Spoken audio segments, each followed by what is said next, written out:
നേരം സന്ധ്യയാകുന്നതോടെ നമ്മുടെ സ്വീകരണ മുറികളിൽ കണ്ണുകൾ തെളിച്ചും പല്ലുകൾ കടിച്ചുപിടിച്ചും സ്ത്രീ കഥാപാത്രങ്ങൾ ഇറങ്ങി അരങ്ങ് തകർക്കുകയാണ്, ആക്രോശിക്കുകയാണ്.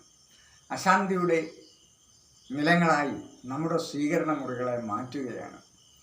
കുറേ നാൾ മുമ്പ് വന്ന ഒരു സീരിയലിൽ ഏറ്റവും അപകടകരമായ ഒരു രംഗം തുടർച്ചയായി കാണിക്കുകയുണ്ടായി.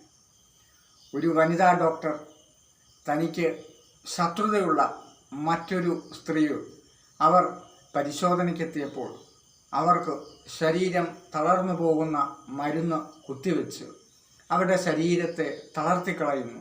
ആ രംഗങ്ങൾ അടങ്ങിയ രംഗങ്ങൾ എത്രയോ തവണയാണ് ഈ സ്ക്രീനിൽ കാണിച്ചത്. ഇത് മെഡിക്കൽ എത്തിക്സിന് തന്നെ എതിരല്ലേ? ഇങ്ങനെയൊരു സംഭവം കേട്ടുകേൾവി പോലും ഇല്ലാത്തതാണ്. മെഡിക്കൽ എത്തിക്സിന് എതിരായിട്ട് കൂടി ഇതിനെതിരെ പ്രതികരിക്കാനോ ഇതിനെ കുറ്റപ്പെടുത്താനോ ഒരു സംഘടനകളും മുന്നോട്ട് വന്നതായി കണ്ടില്ല. ഇത്തരം വിഷലിപ്തമായ രംഗങ്ങൾ ചിത്രീകരിക്കുന്ന ആളുകൾക്കെതിരെ നിയമ നടപടികൾ സ്വീകരിക്കുകയും ശിക്ഷാരീതികൾ നടപ്പാക്കുകയും ചെയ്താൽ